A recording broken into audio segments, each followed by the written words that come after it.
Olá, Luara Calvianic aqui, editora da Gama Revista. Esse episódio do podcast está um pouco diferente, porque ele, na verdade, é a gravação da nossa participação na Flip desse ano. Pelo terceiro ano consecutivo, Gama se juntou ao coletivo Sete Selos para organizar uma programação que rendeu conversas imperdíveis. E é justamente por isso, para você não perder essas ideias e debates, que a gente resolveu transformar essas conversas em podcast. Então agora você vai ouvir a mesa que eu tive o prazer de mediar. Padrões de gênero, infâncias e juventudes LGBTQIAPN+.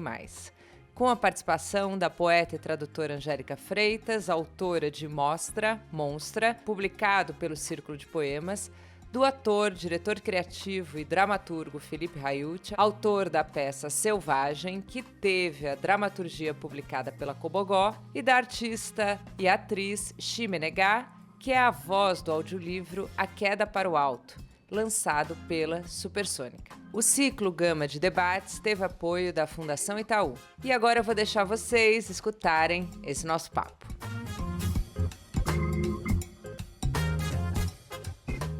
Então vamos começar. Queria começar aqui com o Felipe.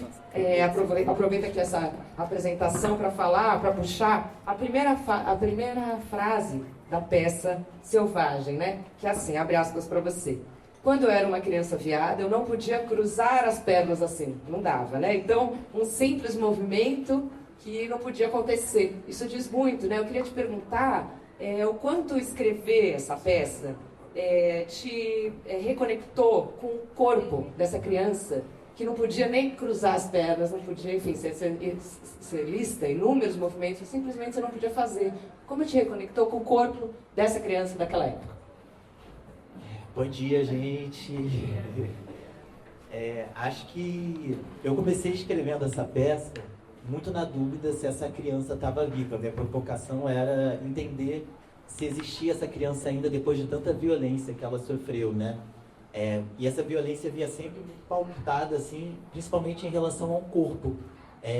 Existia uma perseguição em relação ao corpo dessa criança, que era um corpo que ele expressava o que é considerado feminino, né? Era um corpo que era considerado dissidente, e esse ato de cruzar a perna é um ato muito forte, né? Inclusive, não deu certo.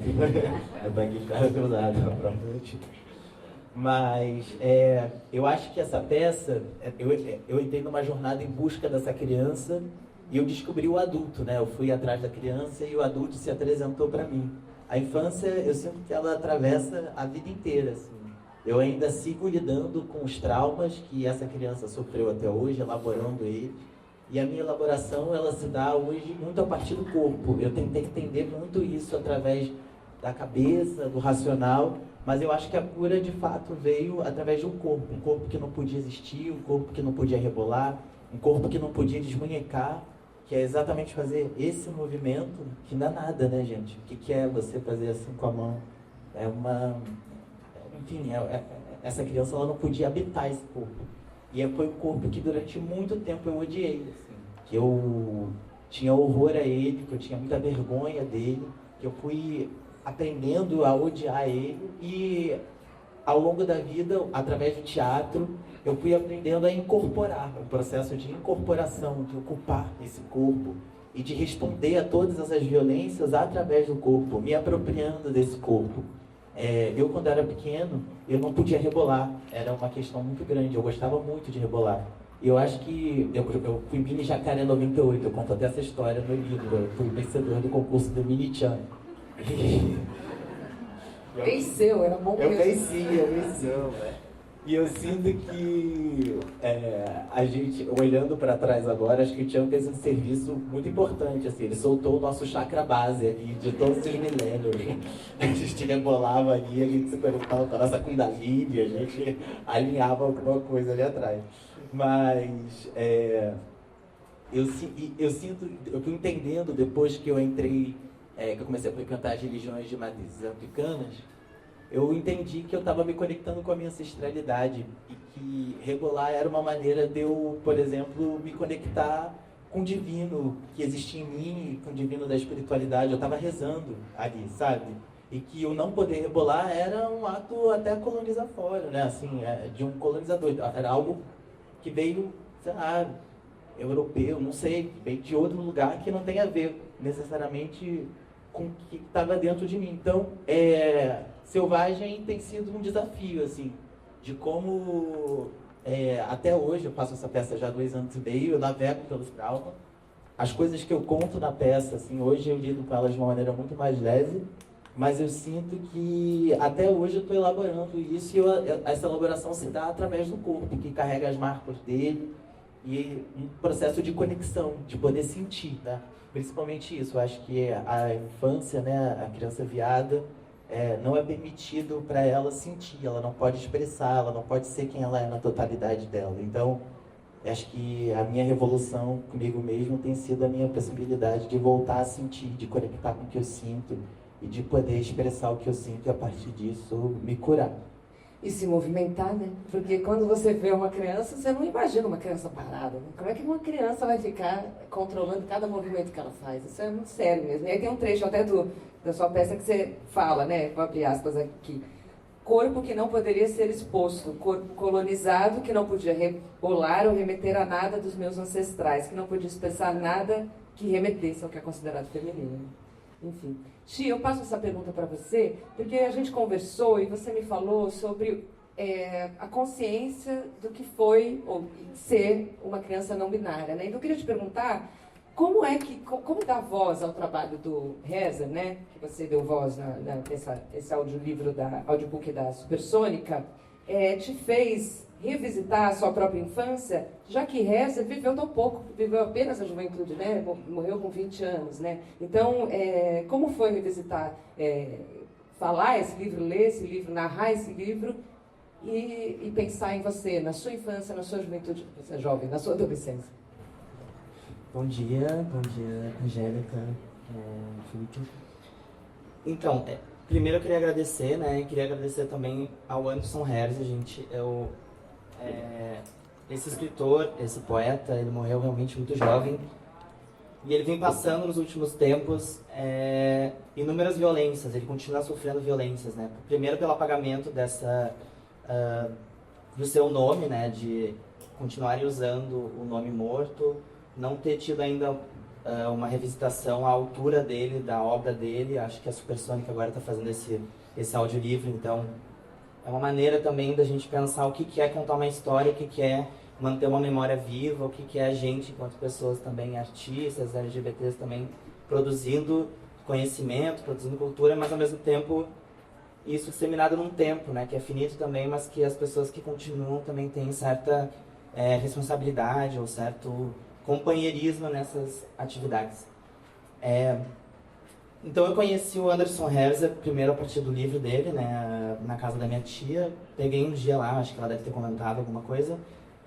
Mas ele sempre foi tratado muito como um adolescente problemático, né? Então no livro ele vai falar sobre esse depoimento de quando ele foi preso na FEBEM, sobre essas infâncias que são super violentadas, né?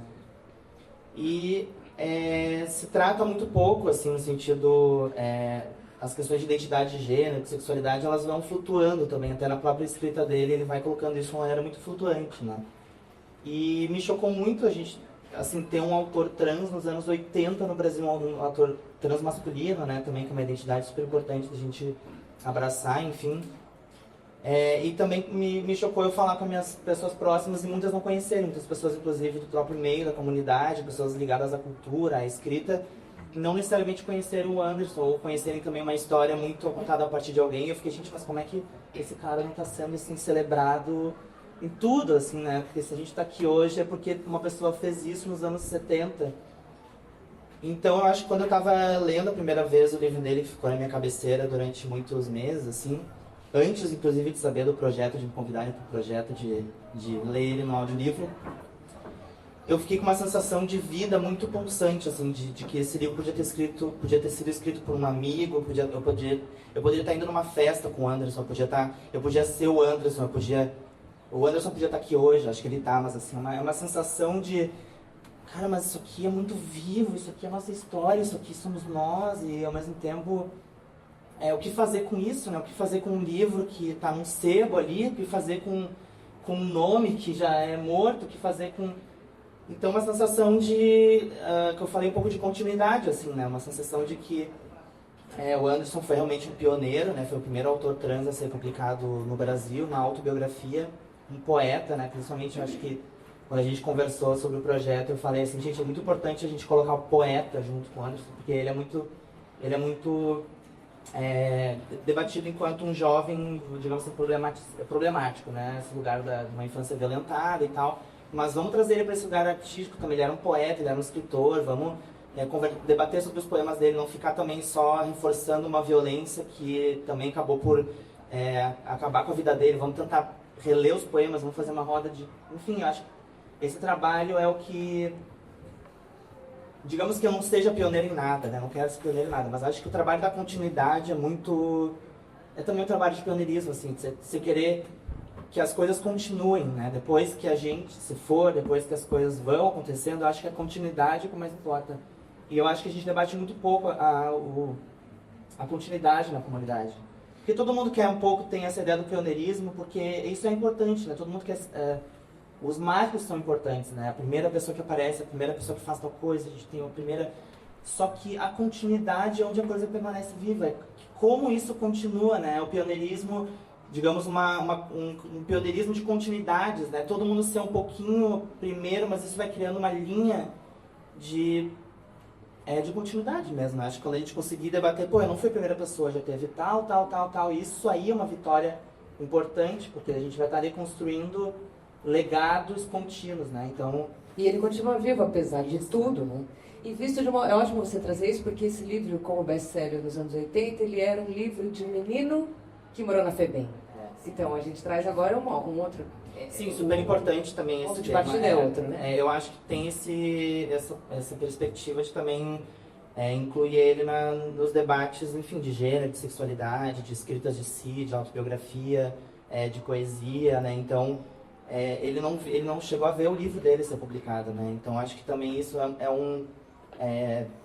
eu não consigo falar tanto só da minha infância sem ser atravessada por uma infância que não é exatamente a minha, mas é também um pouco né? Também porque quando a gente está numa continuidade a gente se vê muito, as histórias um pouco são parecidas, mas elas divergem, mas acho que é interessante a gente isso, assim, um pouco ver o que continua, o que mudou, né? Já 50 anos dessa história. Então, eu posso um pouco falar depois mais da minha infância. Eu acho que então você se sentiu acolhida, na verdade, com esse livro por ver e por se conectar a algo que vem antes, né? Sim. Eu acho que foi... Porque também eu fiquei pensando, nossa, teria sido incrível se eu tivesse... Quando criança, ter lido um livro... Eu fiquei pensando, qual é o livro dos meus sonhos, né? De ter lido quando criança. Eu acho que é um livro que nem existe. Eu fiquei pensando, Um Conto de Fadas para Transsexuais. É um livro que vai ter as revistas com as fadas. Eu queria ter talvez lido esse livro quando eu tinha 6, 7 anos. Contos de Fadas para Transsexuais.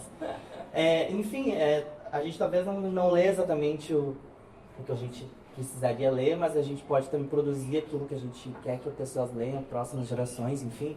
Mas eu acho que eu me senti acolhida, e não faz tantos anos, né? Eu li acho que faz uns 5 anos, mas eu me senti contemplada nesse lugar de como um autor trans, ali, ainda com uma identidade muito flutuante, em nenhum momento ele se define exatamente, sou um homem trans, mas tem muitas questões de identidade de gênero, de sexualidade, eu acho que ele experimentava muito, ele se permitia... E o gênero para ele, acima de tudo, era uma estratégia também, né? Acho que isso é importante falar, o gênero para ele não era, e a sexualidade não estava atrelada necessariamente a um ser, né? Eu me descobri, ele foi descobrindo sendo, né? Preso, é uma estratégia de gênero estar na prisão e começar a ser o machão da prisão, né?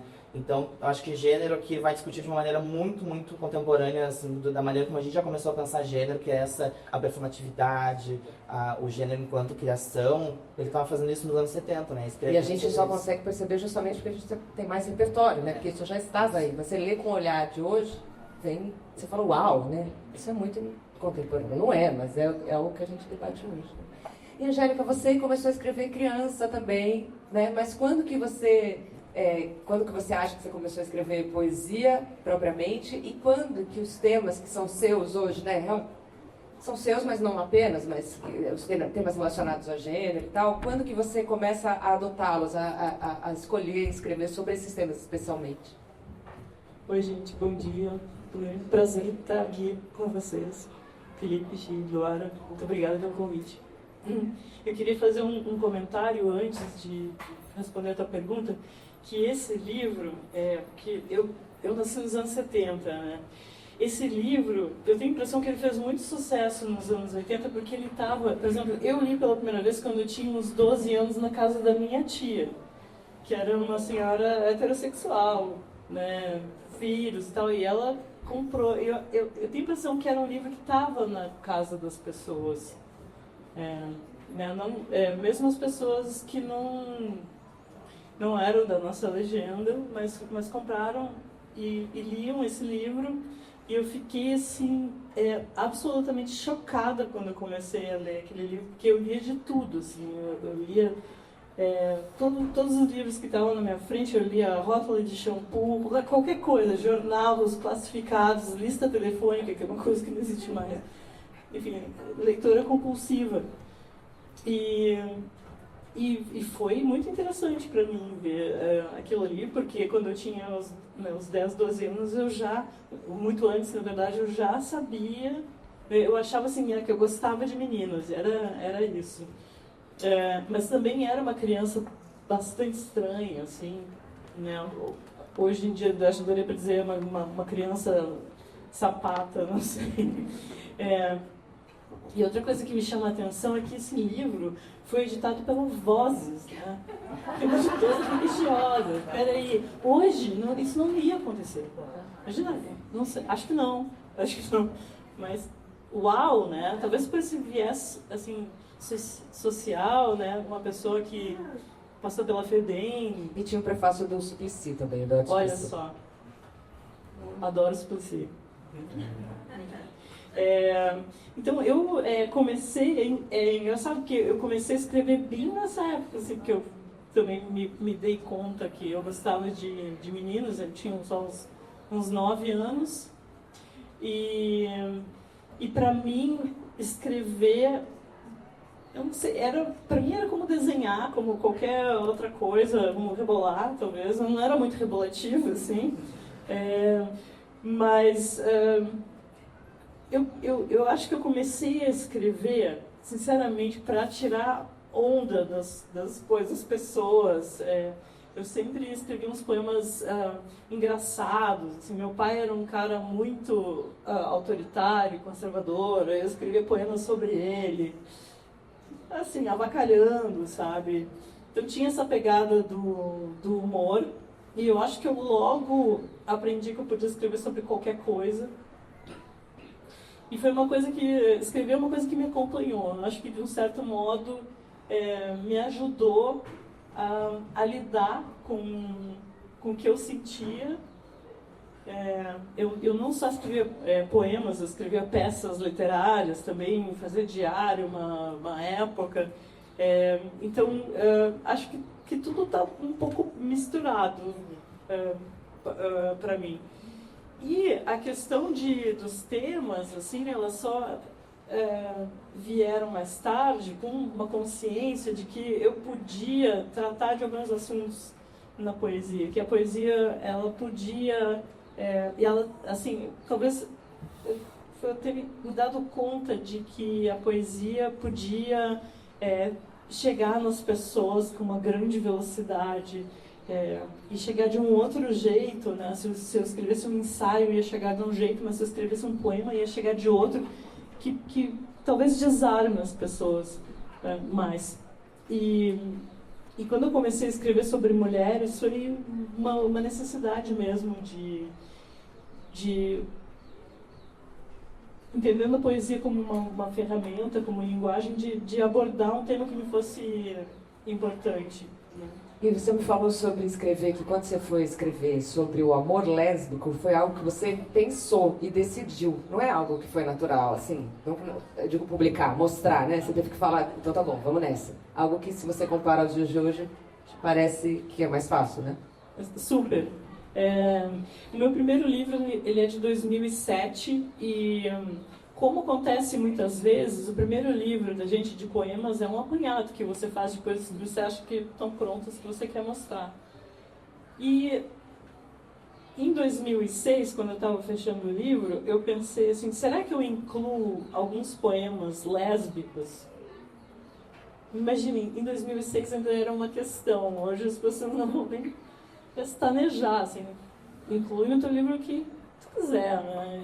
E na época eu fiquei pensando, nossa, e eu me lembro que eu tive uma conversa com uma amiga e ela me falou assim, mas você não vai se importar de ficar sendo associada a essa temática, ou, lá vai a poeta lésbica, sabe? Eu pensei, nossa, como se for, né? Qual é o problema? E aí eu decidi, eu incluí no meu primeiro livro um poema que é sobre uma ex-namorada, e aí tem uma outra série de poemas que é sobre a Gertrude Stein, a mulher dela, que é a Alice Krittolkas. E isso, assim, não foi... não percebi nenhuma pedrada por causa disso, tranquilo. E fiquei muito feliz, assim. Aí o meu segundo livro é sobre mulheres, em geral, assim, que, na verdade, eu queria... entender, sabe, o que é ser mulher, porque quando é uma questão importante, para mim sempre foi, porque eu sempre me senti uma mulher que não era bem uma mulher, né, porque eu não tinha ali os atributos, né, era muito comum, assim, quando eu era jovenzita, assim, minha mãe dizia assim, mas por que tu não passa um batonzinho? Ela fica tão bonita, passa um rímel, uma coisa assim, meu Deus do céu, me deixa em paz, sabe? Usa uma saia. Eu até usei saia uma época, assim, mas, gente, não, assim, não. Então, sempre foi aquela coisa esquisita e eu me sentia, assim, sinceramente, eu achava até que as mulheres me rejeitavam um pouco, assim, não sei se é porque elas pensavam assim, essa daí é lésbica, ela vai ficar afim de mim, então já não... Era muito estranho, as mulheres mudaram, também as mulheres estão de parabéns. Não só os homens, as mulheres deram uma mudada, é importante notar. Mas isso... Você tem no seu livro o que é um título excelente, né? Um útero do tamanho de um punho, que é uma poesia por si só. Ele tem uma parte que você apresenta alguns padrões de mulheres, né? A mulher limpa, a mulher de posses, a mulher sóbria, a mulher boa. Enfim, eu ia te perguntar justamente isso, né? Quando é que você viu que tinha essas caixinhas ali que você colocava? Então eu vou ter que escolher uma aqui para mim. Esse livro foi um projeto de escrita, né? Então eu queria escrever sobre mulheres. Mas eu não sabia como eu ia fazer isso, e eu escrevi acho que uns 6 meses, assim, alguns cadernos, tentando ver como eu entraria no assunto. E aí, um dia, eu escrevi um poema sobre uma mulher boa, né? Uma mulher boa e uma mulher limpa. A frase saiu assim. E aí, eu comecei uma série de poemas, ou seja, eu fui tirando assim como quem tira... Sabe aquelas matrióticas, ou tirando um poema de dentro do outro, assim, e eles eram meio parecidos na forma, e eu entendi, ok, se eu fizer uma série de poemas, né, com uma forma meio parecida, eu vou conseguir falar sobre isso. E no caso dessa série que você mencionou, é Mulher de, então o título sempre é Mulher de alguma coisa. Isso funciona como um disparador, né? Então eu já botava o título ali e escrevia. E foi o jeito que eu consegui lidar. E aí apareceram todas essas mulheres, assim. E isso, na época, né, eu ficava muito incomodada com as mulheres que eu conhecia, porque eu achava que era uma passação de pano, assim, para um homem que agora também está bem menor, eu acho. Acho que a gente está mais alerta. A gente não se dedica mais à modalidade de... Não. Muito bom.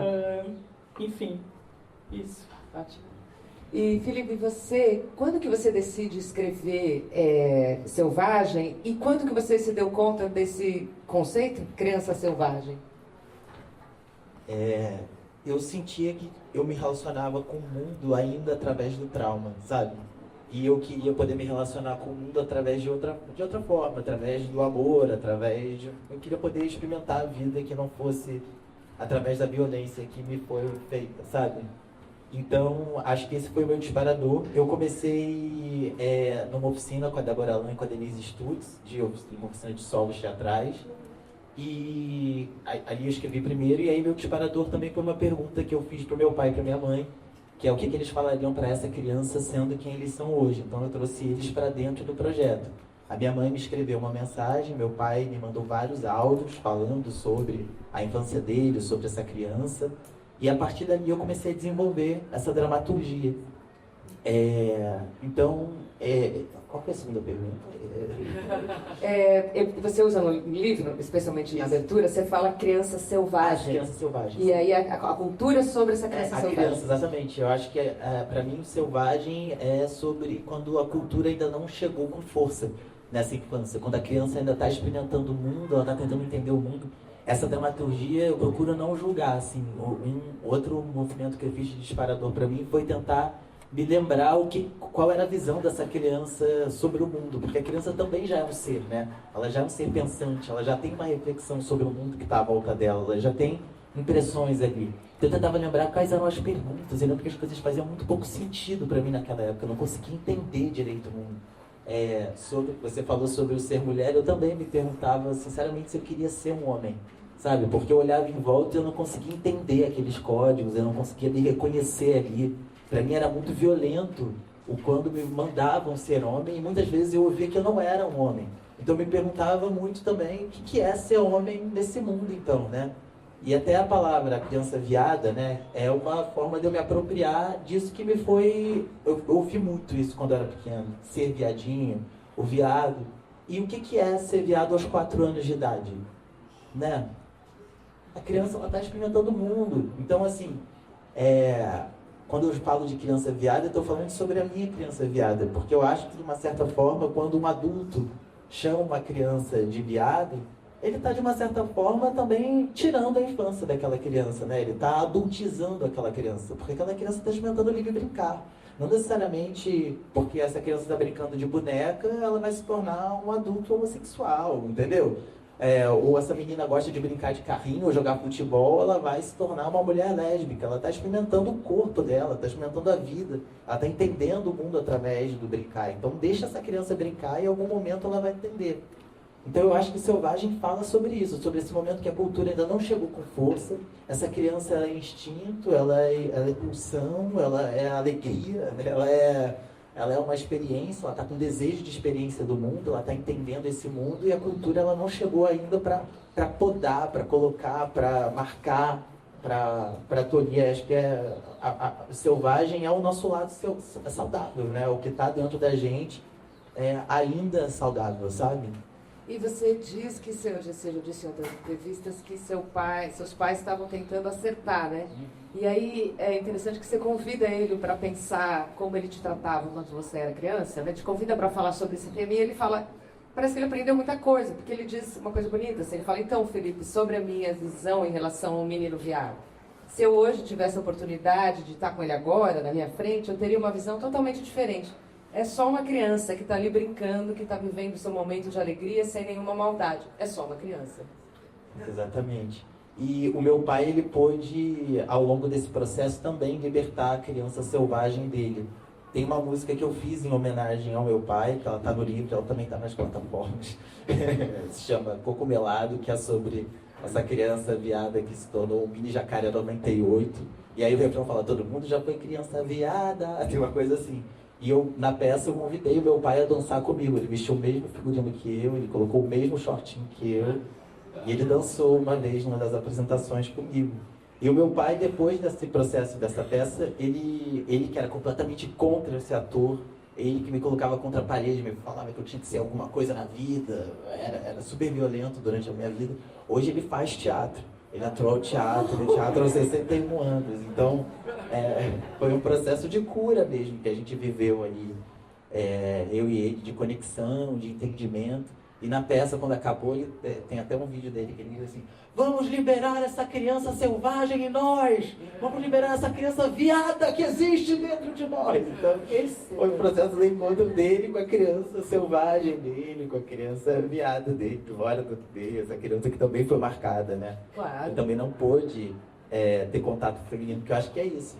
No fundo, é sobre o menino, ensina o menino desde pequeno a controlar o feminino em si para poder controlar o feminino no mundo, né? A raiz da homofobia era a misoginia.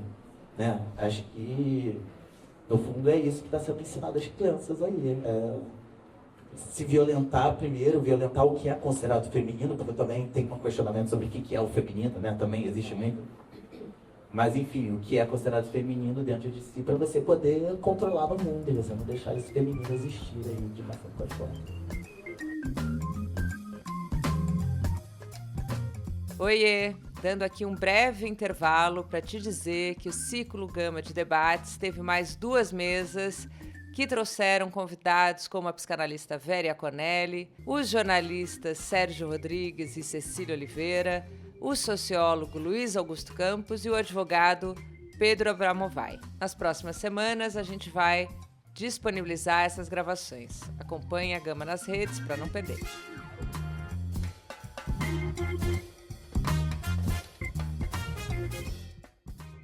E falando aí dessa investigação, autopesquisa de quem sou eu, de quem sou eu no mundo, enfim, você me falou de um lugar de negação de ser uma criança não binária, de como é que era, você se associou ao lugar de negação e usou uma palavra movediça, que eu achei muito boa, nesse lugar de tentar se encontrar, né? Você tinha liberdade de experimentar, de viver esse lugar movediço que você me trouxe?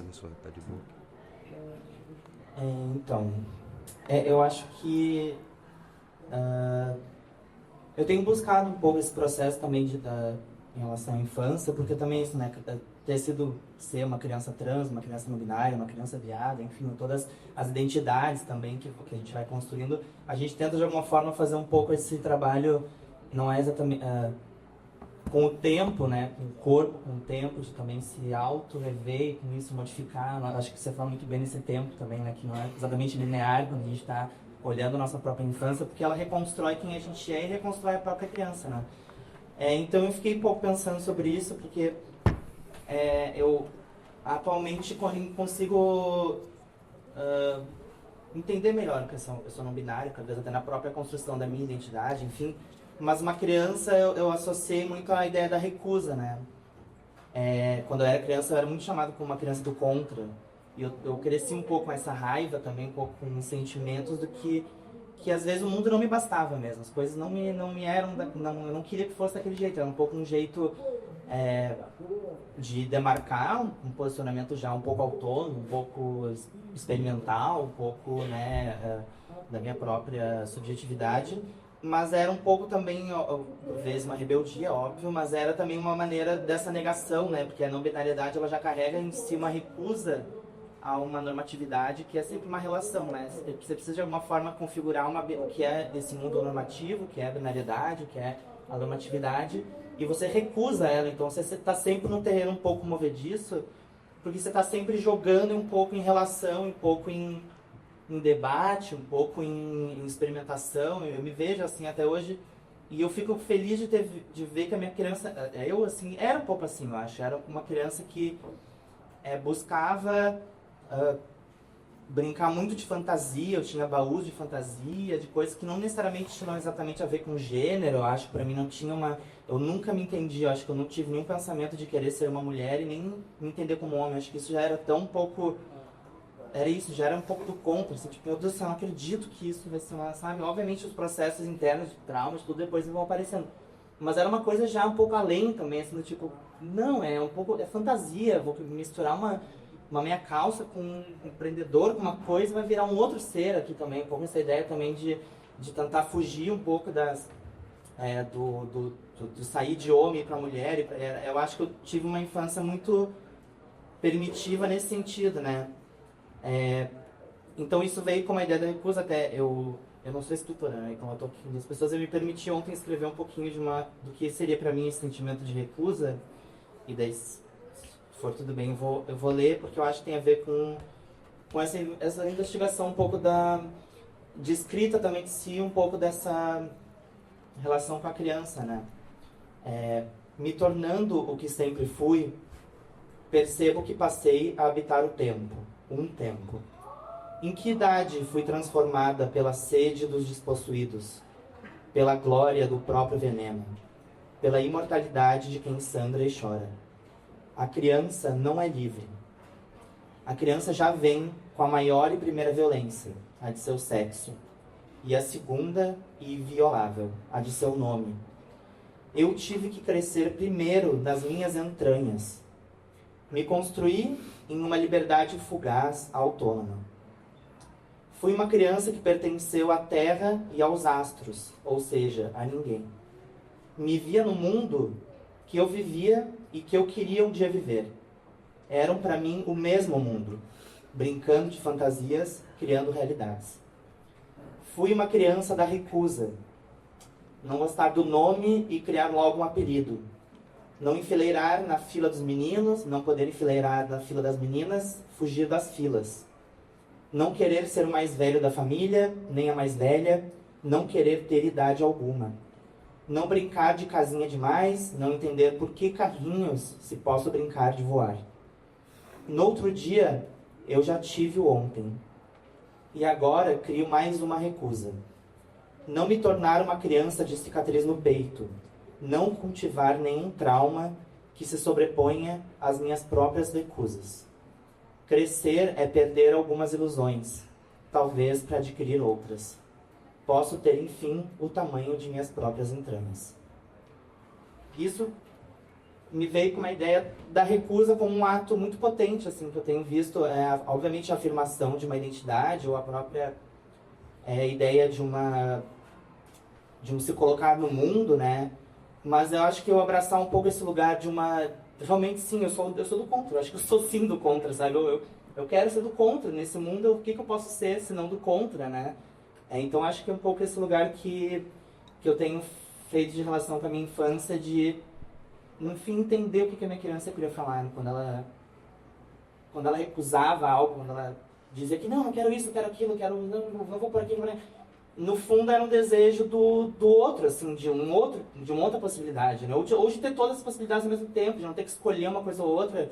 Óbvio que isso tem a ver com gênero, tem a ver com sexualidade, mas tem a ver com essa ideia da construção de liberdade, né? Porque para mim a criança ela não é exatamente esse ser livre, porque a liberdade ela não é dada, não é um ser. Ela já vive esses processos de violência, enfim. Mas a construção de liberdade autônoma, diária, na própria ação, na própria brincadeira, na própria relação, isso é uma possibilidade, né? Isso aí é onde aquele momentinho pequeno que a gente se faz um pouco, uma pequena utopia, uma pequena possibilidade de um outro mundo. E eu acho que as crianças têm muito uma relação muito interessante. Eu tenho feito as pazes, até pensado um dia talvez em querer ter uma família nesse sentido de... Porque eu fiquei um pouco mais em paz com... Acho que as crianças gostam de mim, eu acho que eu gosto delas. Eu tive que um pouco me entender também, porque teve muito momento que eu fiquei assim, meu Deus, não chega perto, não consigo lidar, não sei o quê. Mas é porque é um pouco difícil para, não sei, pelo menos para quem vive infâncias, depois você traz alguns temas, você fica um pouco... não sei se vocês concordam, se vocês têm alguma, mas para mim virou uma chave nos últimos anos, que eu acho que eu neguei muitos momentos, alguma coisa de relação com criança, com infância, porque no fim eu tinha um desejo também de conhecer mais, de tipo... Mas é porque um pouco foi negado, porque sempre parece um olhar um pouco dessa violência. Pô, você já tem que carregar um nome, você já tem que carregar um sexo, já carrega em você alguma coisa.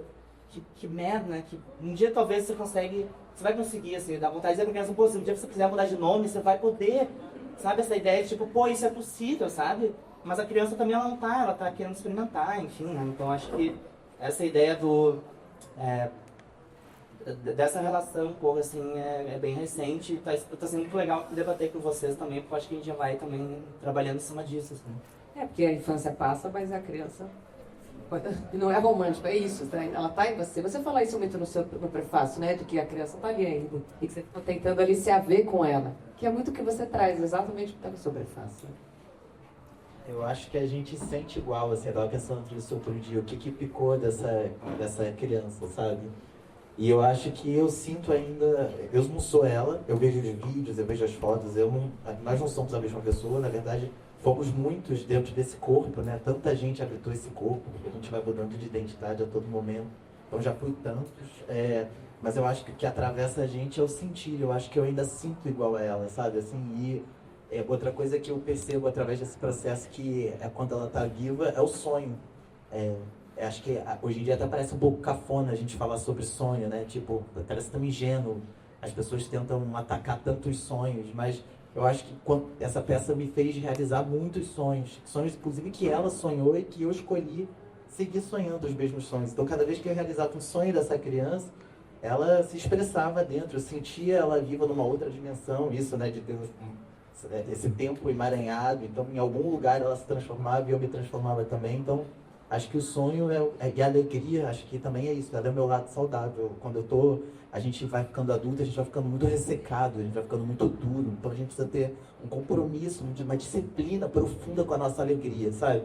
E aí me conectar com ela é uma forma de eu me manter saudável e de eu me manter vivo, assim, então eu acho que seria um ponto.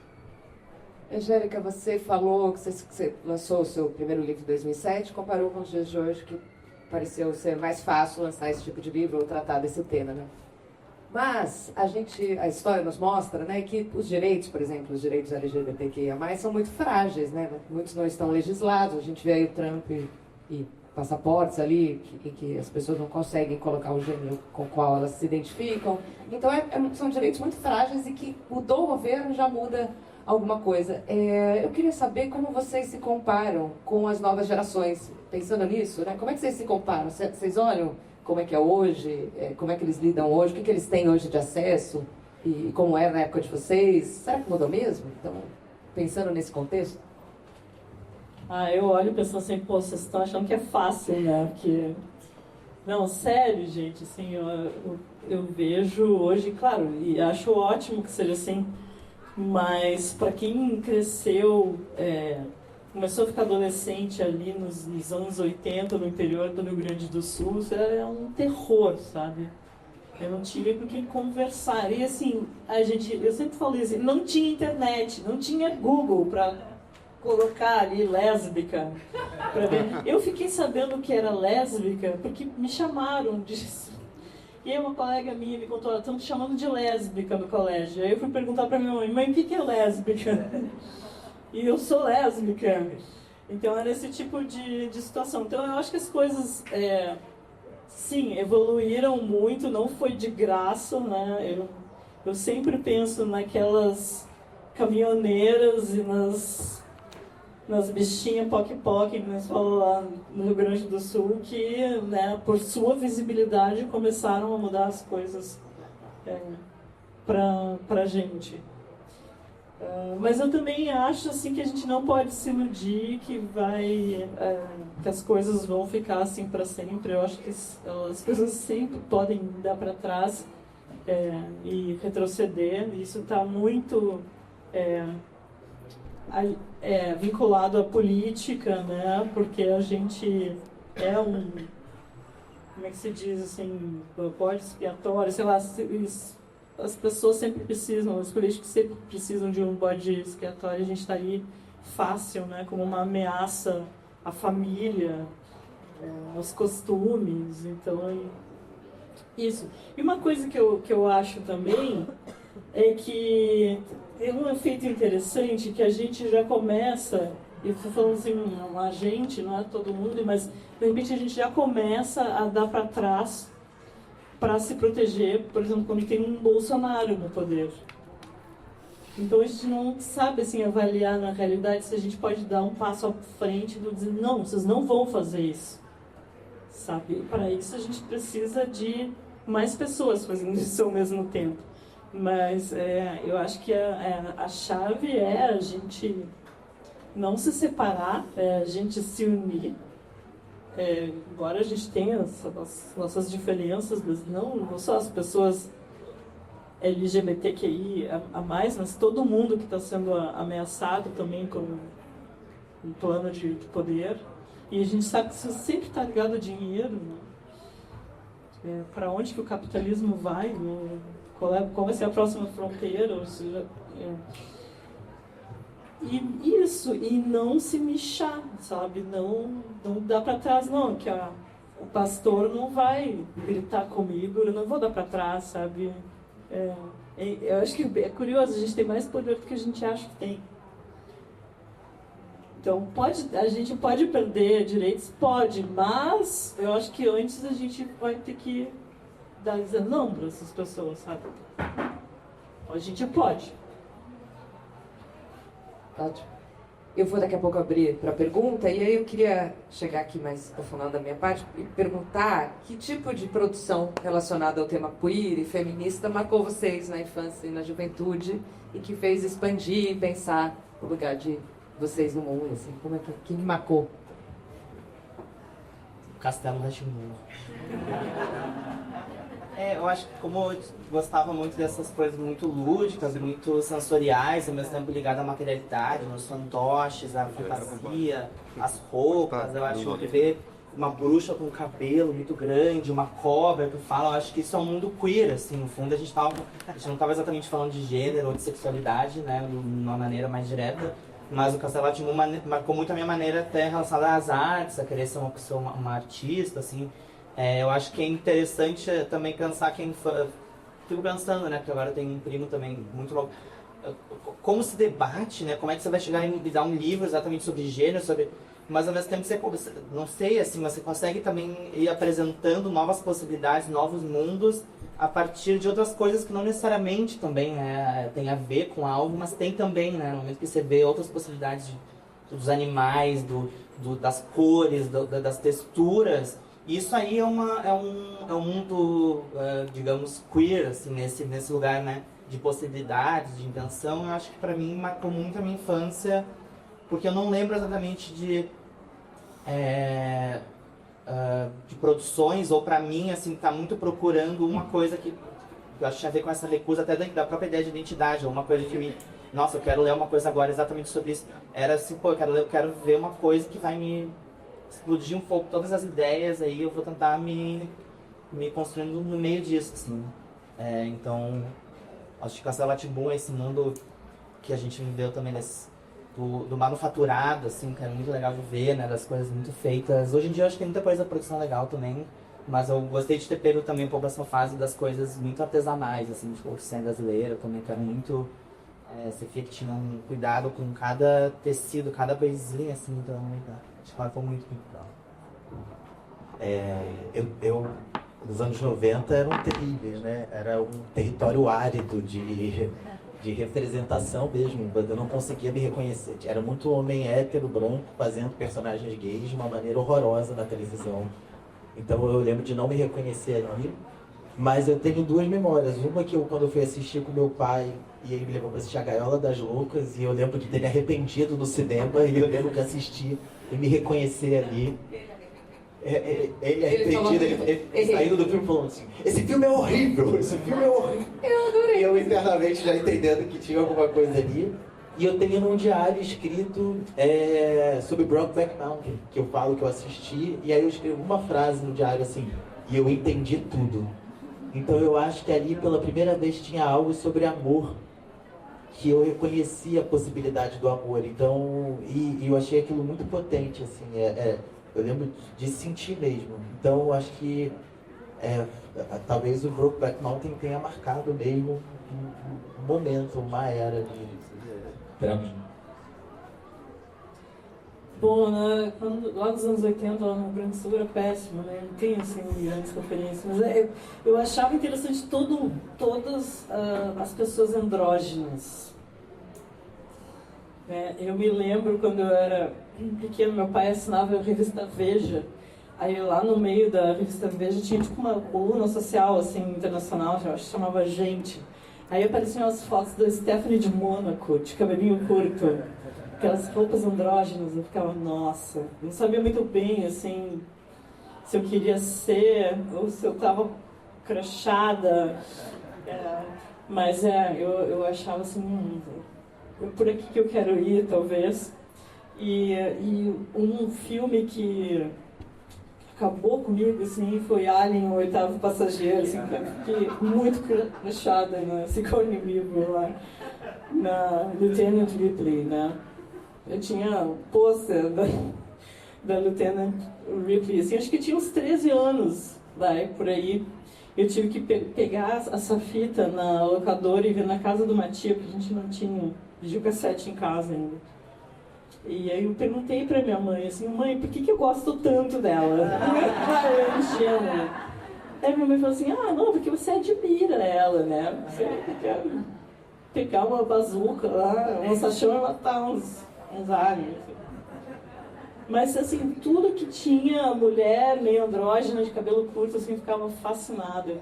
Tinha um outro filme também, agora me esqueci do nome, acho que, em inglês acho que era Some Kind of Wonderful. E aí tinha aquela atriz que fez Tomates Verdes Fritos, de cabelinho curto, bem loiro, assim, esqueci, Mary.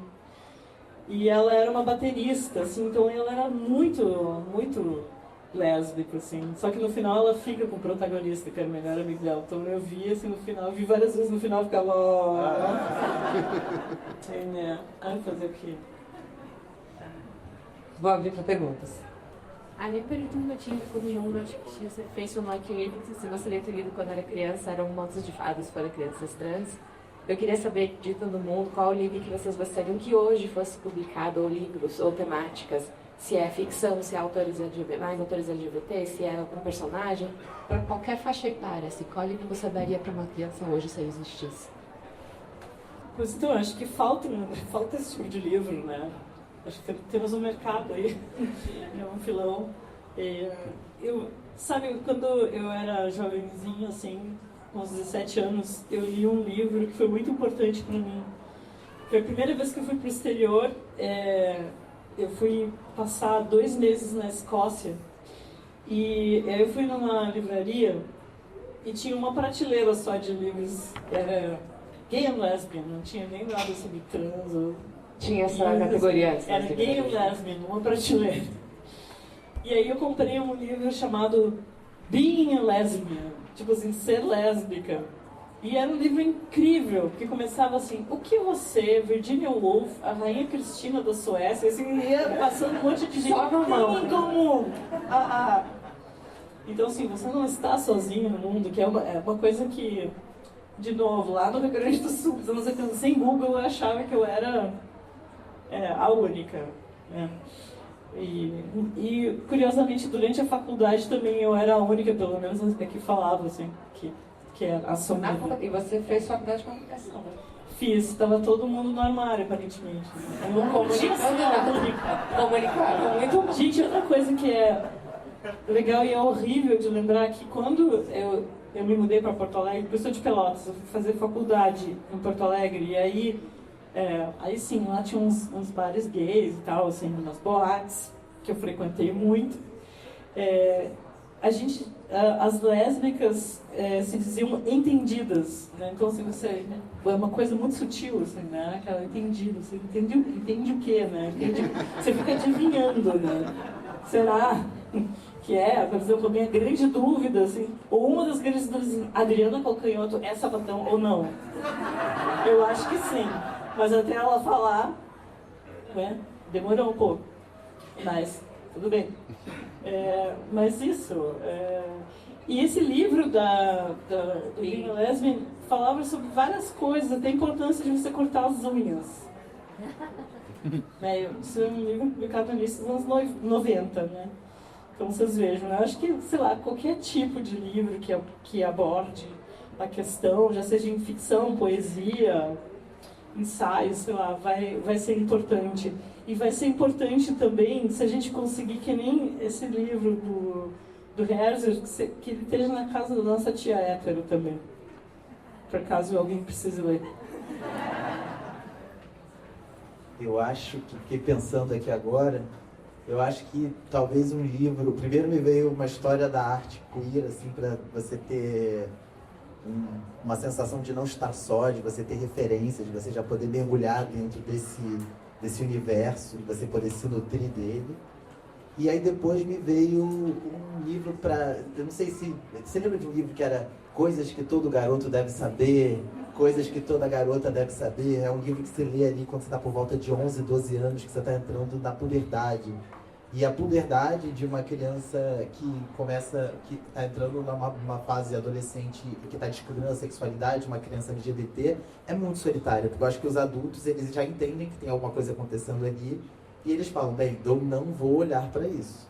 Essa criança, ela é como se ela não fosse entrar, ela não fosse desenvolver a sexualidade dela, ela não é mais olhada. Então, é muito solitário. Né? No meu momento que eu passei por isso, eu não podia nem experimentar dentro da escola com pessoas da minha idade.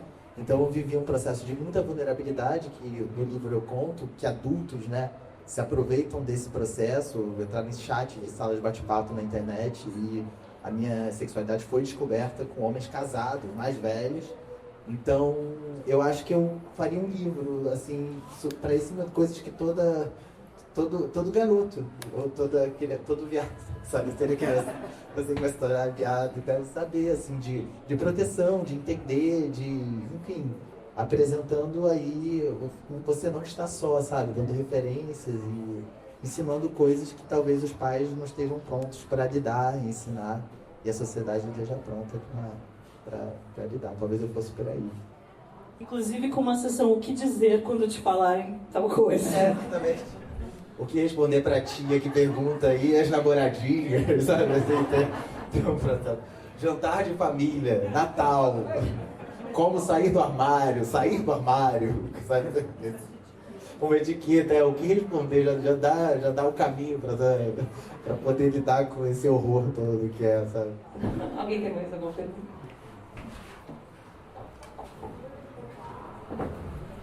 Eu achei muito interessante a mesa, né? Quando você fala a história da criança que sofreu muito, tudo muito mal. Eu queria perguntar para você, a gente sabe que a arte é um processo de elaboração, né? E que você realmente encontrou na arte todo esse processo de elaboração dessa criança piano. Aí eu pergunto para você, você fez psicanálise? Eu tenho um amigo que assistiu e falou assim, caramba, quantos anos de psicanálise? E de fato, eram 12 anos de psicanálise e 50 minutos de espetáculo ali, de processo. Então, fiz durante muito tempo, me ajudou muito a elaborar. A peça, ela já é uma elaboração né? Tipo, já tem ali a questão, a dramaturgia, a questão já está elaborada. Mas foi fundamental a psicanálise e eu sigo fazendo outra linha. Hoje eu faço terapia haitiana, por isso que eu falo muito do corpo também, de entender tudo isso que eu entendi aqui agora também no meu corpo, mas foi fundamental. Você é psicanalista. Você sabe que uma vez eu fiz Selvagem para uma plateia toda de psicanalistas. E aí eu tinha esquecido que esse dia era um dia que a gente tinha fechado essa sessão. E aí eu começo a peça falando, quando eu era uma criança viada, eu não podia cruzar a perna. Aí todos os psicanalistas fizeram assim, ó. Aí eu olhei aquele banquete de corpo ao mesmo tempo, né? Eu falei, que estranho, todo mundo chegou pra frente, são os psicanalistas. Aí eu entendi que eles foram análise. Eu ia complementar só. Eu também faço psicanálise há muitos anos, desde criança, mas recentemente teve um livro, não sei se todo mundo conhece, o Paul Preciado, e ele escreveu um livro que é uma fala dele, Eu Sou o Monstro que Vos Fala, né, numa conferência de psicanálise. E eu achei ele também tão transgressor a maneira como ele aborda, porque eu sempre fui um pouco psicanalista nesse sentido de, acho que quando a gente faz muitos anos, a gente também vai um pouco entrando numa certa lógica, né, que é a lógica da psicanálise, é uma lógica muito definida também, é uma lógica de pensamento, né. E ali ele fala um pouco sobre, eu acho que é isso, quanto a gente talvez tenha a ensinar e um pouco os psicanalistas tenham a aprender, um pouco a escutar e se revisitar. Então eu fico pensando nesse lugar também de psicanalizar demais um pouco as crianças ou a juventude, ou criar uma relação que pode ser de experimentação, faz um tempo, não faz, mas esse livro me mudou também um pouco a maneira como eu comecei a ver a questão de identidade de gênero, de sexualidade em relação a um tipo de análise, né, em relação a um processo, enfim, também tem a sua metodologia, isso, né? A pessoa já sabe, você fez isso com seu pai, não sei o que, tem todo já uma cartilha também, uma maneira, e que às vezes não é isso, às vezes não sei se tem a ver, mas eu achei interessante a sua pergunta, porque eu também vi muito no livro, me identifiquei com quando a gente também é colocado em situações que são psicanalizantes, né? A gente se acostumou, talvez, adolescente, ou quem tem esse acesso, né? De poder também rever os próprios processos, mas ao mesmo tempo, e os processos que isso não dá conta, porque eu acho que não dá conta. Eu acho que a gente está vendo um mundo que essas estruturas já não dão mais conta, e elas estão um pouco com um bug, assim, tipo, tá um pouco assim, pô, tem a galera que está tentando correr atrás, estudar, rever as suas estruturas, mas eu acho que tem processos de experimentação, enfim, de corpo, de sexualidade, de gênero, de questões raciais, que as estruturas elas não dão conta, né? Então eu fico pensando como lidar também com essas infâncias, com essas juventudes, permitindo que aquilo que tem que ser transbordado transborde também um pouco, né? Que já não entre talvez essa criança seja vou botar ela que ela vai ser, né, um pouco, já uma ideia de um caminho um pouco mais fácil, mas também tem coisas ali que nem sabe se é exatamente isso, nem sabe se poderia ser outra coisa, ou se vai aparecer uma questão que nem é aquela. Mas pra mim ainda é um processo um pouco complexo isso, assim, canalizar muitos processos, ou ao mesmo tempo eu me vejo mais vou falar bem real, uma relação de igual, assim, eu acho que eu tento ensinar, tento conversar com coisas que às vezes a pessoa que está me psicanalizando ali, eu acho que ela realmente não sabe o que eu estou falando. Então eu preciso que ela saiba que ela não sabe o que ela está, né? Eu preciso que isso seja transparente, que isso seja dito, né? Porque também parece que a gente está ali num ambiente que é neutro, e tem uma pessoa que sabe de tudo, e a gente está ali para ser enfim. E às vezes não, eu acho que realmente você não sabe disso porque não é um processo que faz parte talvez da sua vida, da sua experiência. Tenho tentado procurar talvez grupos ou de psicologia, que tenham já recortes um pouco mais definidos de pessoas LGBTQIA+, ou que busquem um pouco esse conhecimento para fora, assim. Eu acho que isso também é uma sugestão interessante, talvez para pais ou para pessoas que também busquem um certo... porque às vezes é isso, não, você vai botar a pessoa numa Maria José, que daí uma psicanalista, uma pessoa que também já tem os seus próprios, né, maneiras de pensar, e às vezes não sei se vai ser uma maneira tão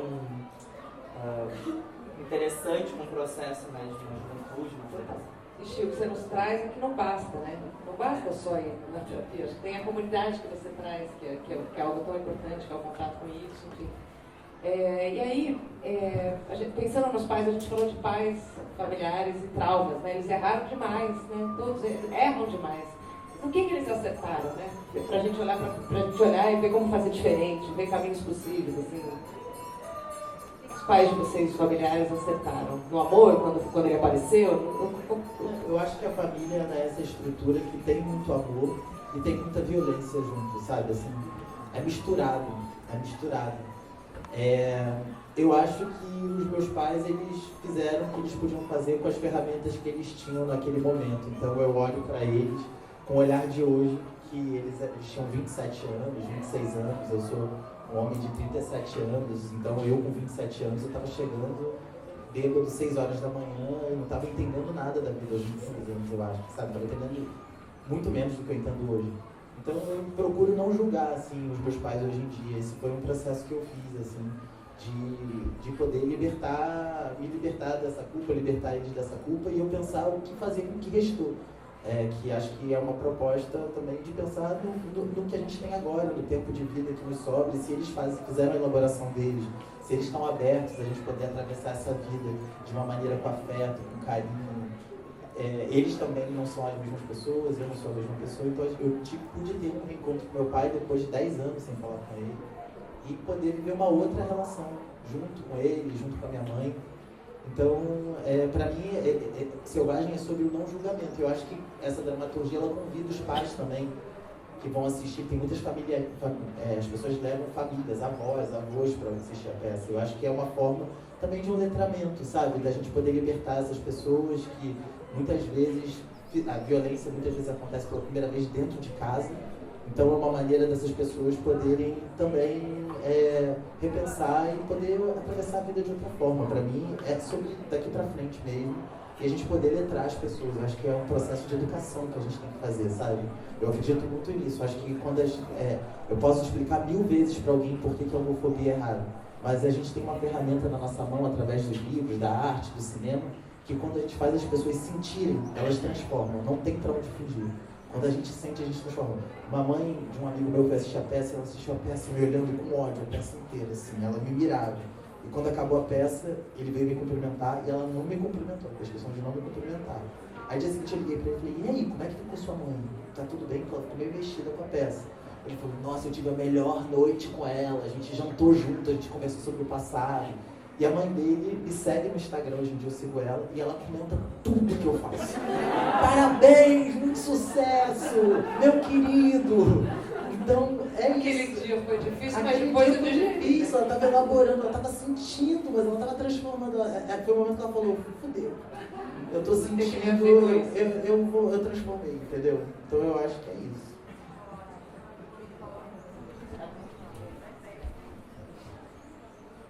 Olha, meu pai morreu quando eu tinha 17 anos, então eu não cheguei a falar pra ele que eu era lésbica. Não deu tempo, eu estava muito perto disso, ele morreu de uma hora para outra, assim. Mas eu não sei, eu acho que ele não ia ter aceitado. O bordão do meu pai era assim, a porta da rua, serventia da casa, qualquer coisa já. Então eu com 16 anos já tinha carteira assinada, porque eu sabia, esse dia vai chegar. Então, melhor já me preparar para isso, né? A minha mãe, ela foi mudando. Ela, no início, eu me lembro que uma vez ela achou um cartão postal que uma namorada me mandou, da minha primeira namorada, quando eu tinha 15 anos, e ela mexeu nas minhas coisas, porque ela já estava desconfiada. Ela achou esse postal e veio me perguntar: o que é isso aqui? Tu é lésbica? Eu disse: não, mãe. Não, eu já peguei. Não, ela é minha amiga, né? Mas eu não tinha. Na verdade, assim, eu acho que a palavra era muito forte para mim na época, era a minha primeira vez assim, com alguém. E eu disse: não, eu neguei, mas aí com 20 anos eu falei para ela. E aí o que ela me falou? Eu já sabia, eu só estava esperando para me falar. 5 anos. Assim, já sabia, assim, ela sabia desde, sei lá, eu saí do útero dela, acho que ela sacou, mas ela estava tentando lidar. E depois disso, ela virou uma pessoa maravilhosa, que acolheu todas e todas as minhas amigas gays, lésbicas, né, de todas as frequências, assim. Iam lá pra casa e amavam a minha mãe. E, enfim, ela, isso, assim, acho que é possível, né? Ela virou uma pessoa muito acolhedora e todo mundo ia pedir conselho pra ela e tal, assim, eu fiquei muito feliz. Mas eu concordo contigo, assim, eles fizeram o que puderam, eles nos deram também o que eles receberam, os pais, né? Acho que dá pra gente não passar adiante nas coisas, né, se a gente trabalhar isso. Mas tem essa sensação aí, e eu acho que tá tudo bem. Meu pai, ele foi muito horrível comigo às vezes, sabe? Mas ele também me transformou na pessoa que eu sou. E isso. Então, acho que deu tudo certo no final. Eu acho que a maior coisa... Eu queria dizer uma coisa. Minha mãe tá aqui hoje, então eu queria... Eu acho que isso é um pouco do resumo. Assim, eu sempre tive uma família muito... Foi acompanhando meus processos, um pouco entendendo que meus processos eram muito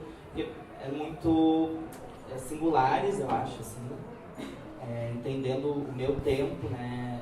Lembro uma vez que quando eu namorei meu primeiro namorado, eu já tinha namorado uma menina, eu sou bissexual, né? Eu comecei a namorar um menino, daí minha mãe encontrou a gente uma vez na feira, lembra? Daí minha mãe depois falou assim, só comigo, me falou assim: ai, muito querido ele, se tu quiser semana que vem pode trazer pro almoço de família.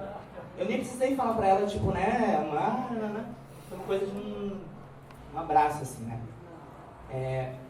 E eu acho ter visto de respeitar os processos, porque os processos eles são um pouco abertos, né? Eu acho que quando a gente chega numa identidade, a gente chega num alívio de conseguir entender talvez um processo de, enfim, de sexualidade, gênero, eu também acho que é importante deixar que a coisa seja um pouco processual e um pouco experimental nesse lugar de não ser estanque, assim, não ser assim, pô, eu sou isso, agora eu cheguei nisso, porque essa falsa certeza também pode te colocar um tipo de amarra, de quase como se você tivesse que dar uma resposta para alguém, né? E é isso, pô, mas já sabia, então como se tivesse que chegar em algum lugar daquela resposta. E eu acho que para mim, pelo menos, o processo sempre foi um pouco mais movediço nesse lugar. Eu sempre falei um pouco assim, não falando, mas eu acho que sempre deixei claro que eu estou em processos, assim, coisas vão acontecendo, às vezes eu vou me identificar, às vezes eu vou conseguir dar uma linguagem para aquilo, mas eu tive uma abertura muito legal e por um respeito, mas acho que por eu não menosprezar também, eu acho, sabe? Eu acho que eu nunca me contentei com o fato de alguém não poder assimilar exatamente. Eu acho que assim, as pessoas têm diferentes capacidades, diferentes maneiras de elaborar, de processar, mas eu quero também dar a chance dela elaborar com o que ela tem. E é isso que é a questão, né? Bom, se tu vai querer lidar de uma maneira ou outra, mas tornar a questão um pouco mais concreta, assim, compartilhada e quase como se não fosse só individual, porque eu acho que quando a gente traz pro campo assim, pô, eu tenho que me assumir, eu tenho, isso fica um peso muito grande, né? E eu acho que isso é uma responsabilidade coletiva, né? A gente vive num mundo de relações e tudo, não é uma pessoa que tem que se assumir, é uma sociedade que tem que estar sempre aberta para que as pessoas vivam, né? Experimentem. Então eu acho que coletivizar um pouco esses processos era uma maneira que eu, assim, não conscientemente, mas que eu tento um pouco fazer ainda, que é deixar que, assim, o processo não é meu, é também seu, enquanto pai de uma pessoa trans, uma pessoa... você também vai ter que passar por um processo, né? O seu processo não é meu, eu não tenho resposta. Os pais também passam, a família também passa, a sociedade também passa por processos que são diferentes, mas que eles precisam ser coletivizados nessa maneira para não se tornar exatamente um peso, né, ou um fardo, ou uma responsabilidade individual de questões que são sociais, políticas, né, e muito mais amplas. Então eu acho que essa maneira de, enfim, buscar comunidade, eu sempre fui uma pessoa com muitas amizades, que eu acho que me deram também diferentes sensos de familiaridade, né, sensos de carinho. Eu acho que isso a gente vai buscando também através de diferentes relações, para que no fim eu acho que a gente vai se fortalecendo um pouco nos processos que são assim meio diferentes, mas são singulares na maneira, né. Eu tenho uma amiga que, quando ela tinha uns 4, 5 anos, ela falou para a família dela, que é uma mulher trans, que ela queria ser chamada de um outro nome. Era uma brincadeira dela, ela falou, não, agora que me chamem desse outro nome, de uma menina, né? E a família foi brincando um pouco com ela nesse processo, não era exatamente entender, é uma criança trans, tal, obviamente a gente pode configurar dessa maneira, mas eu acho que quando você vai passando por processos que tem a ver com esse campo da experimentação, do processo, da coisa aí,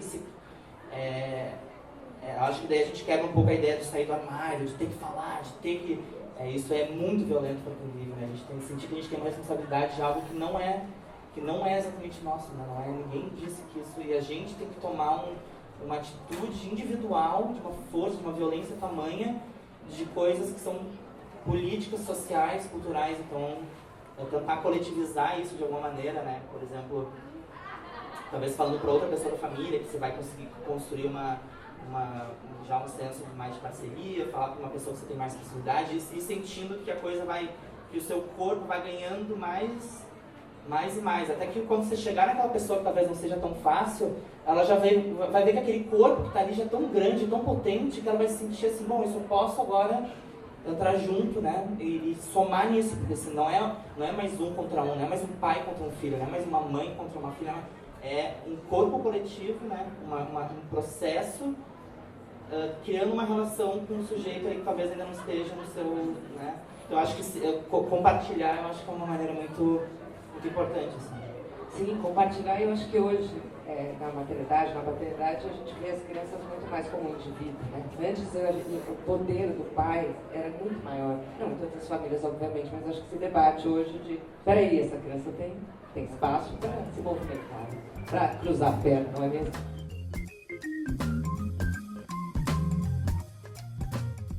Obrigada por chegar até o final dessa conversa. Eu aproveito para lembrar que o Ciclo Gama de Debates aconteceu a partir de uma parceria com o coletivo 7 Selos, que é formado pelas editoras Bazar do Tempo, Carambaia, Círculo de Poemas, Cobogó, Fósforo, Ubu e Seiva. E também a livraria Megafauna e a editora de audiolivros Supersônica. Na Flip, como eu disse, Gama teve mais 2 mesas com apoio da Fundação Itaú. São elas: A Palavra e Suas Funções, uma conversa sobre literatura, psicanálise e as narrativas possíveis. Nessa mesa eu pude conversar com a psicanalista Vera Iaconelli e com o jornalista Sérgio Rodrigues. A terceira mesa foi Como a Periferia lê o Centro, como o Centro lê a Periferia, mediada por Paula Miraglia, diretora-geral da Gama, e com a participação da jornalista Cecília Oliveira, o sociólogo Luiz Augusto Campos e o advogado Pedro Abramovay. Nas principais plataformas de áudio, como o Deezer, o Spotify e o Apple Podcasts, e também no canal da Gama no YouTube, você escuta o podcast da semana. Inclusive essas outras mesas da Flip. Até mais!